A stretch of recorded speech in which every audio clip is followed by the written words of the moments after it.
सियासी जमात थी और है। 12 जुलाई के फैसले में कोई इबहम नहीं। इलेक्शन कमीशन जिम्मेदारी फौरी पूरी करे।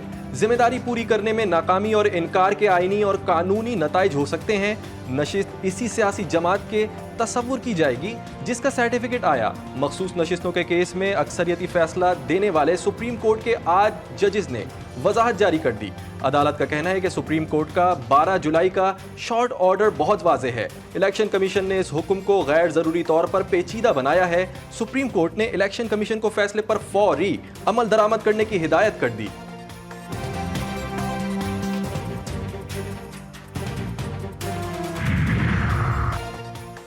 इलेक्शन कमीशन बैरिस्टर गौहर को चेयरमैन पीटीआई और उमर अयूब को सेक्रेटरी जनरल तस्लीम कर चुका। मुख्तसर हुक्म के पैराग्राफ 8 में वाज़ेह तौर पर ऐलान किया गया कि हासिल करदा नशिस्त फौरन इस सियासी जमात की हासिल करदा नशिस्त तस्वुर की जाएगी। सुप्रीम कोर्ट के फैसले में कहा गया कि कोई बात का अमल इस वक्त के मुतल्लिका तारीखों पर होने वाले मुआहदे तब्दील नहीं कर सकता।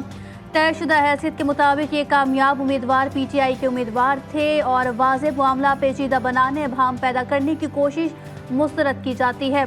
कमीशन के जरिए जारी फहरिस्त महज इंतजामी अमल है। मकसद तमाम मुतल्लिका अफराद को मालूमात और सहूलत फराहम करना है।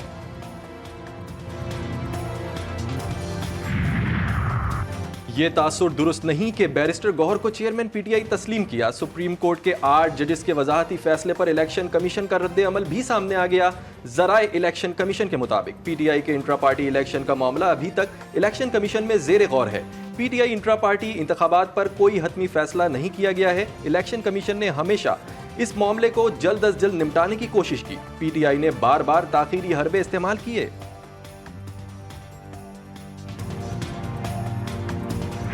हमने सुप्रीम कोर्ट में इलेक्शन कमीशन के वो नोटिस भी फाइल किए थे साथ, जिसमें सुप्रीम कोर्ट ने हमें एड्रेस किया था चेयरमैन पीटीआई, और हमने सुप्रीम कोर्ट के सामने जो लेटर गया था इलेक्शन कमीशन से, उसमें इलेक्शन कमीशन ने सुप्रीम कोर्ट के ये बिल्कुल नहीं कहा था कि इनके इलेक्शन हो चुके हैं। चेयरमैन पीटीआई ने सुप्रीम कोर्ट के इलेक्शन कमीशन की दरखास्त पर वजाहत को खुशाइन करार दिया। बैरिस्टर गौहर कहते हैं, हम तो पहले ही कह रहे थे कि इलेक्शन कमीशन फैसले पर अमल दरामद न करने के हरबे इस्तेमाल कर रहा है। शिबली फराज ने कहा, इलेक्शन कमीशन मुल्क का सबसे बड़ा मुतनाज़ इलेक्शन करवाने का जिम्मेदार है। तहरीक इंसाफ को बतौर सियासी जमात तस्लीम करने से मुतालिक सुप्रीम कोर्ट ने इलेक्शन कमीशन को एक बार फिर वाज़ेह हिदायत दे दी। वजाहत क्या, वो वक्त ज़ाया करने के लिए उन्होंने जो एक एप्लीकेशन दी हुई थी उस पर फैसला आ गया है, और उसमें बड़ा क्लियरली कहा गया है कि इलेक्शन कमीशन ताखीरी हरबे इस्तेमाल कर रहा है। और ये चीज़ बड़ी वाज़ेह है कि पाकिस्तान तहरीक इंसाफ एक रजिस्टर्ड पार्टी है, उसका वजूद है। पाकिस्तान के अवाम इस वक्त कैदी नंबर 804 के साथ खड़े नहीं है।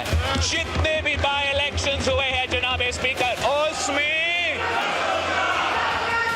ये लोग हारते हैं और इत्तेहादी जमातें जीतते हैं। कल रात जो पूरे पाकिस्तान ने एक बयान पढ़ा है अपनी सियासत को चंपाने के लिए, अपने अदालत के केसेस में रिलीफ लेने के लिए हर आईनी इदारा पे हमला किया है जनाब स्पीकर। कौमी असम्बली का इजलास, chairman peoples party Bilawal Bhutto Zardari का धुआंधार खिताब। बोले, कल रात एक बार फिर जमहूरियत पर हमला हुआ। चीफ जस्टिस काजी फाइज ईसा के खिलाफ तौहीन अदालत की गई।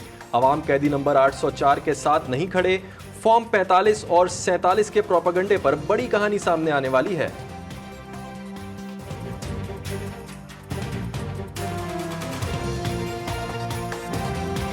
जनाब स्पीकर, यहाँ पे जिस वक्त बिलावल भुट्टो साहब बात कर रहे थे तो पश्तो की एक कहावत है जिसको हम लोग कहते हैं उब्बा खड़ावल।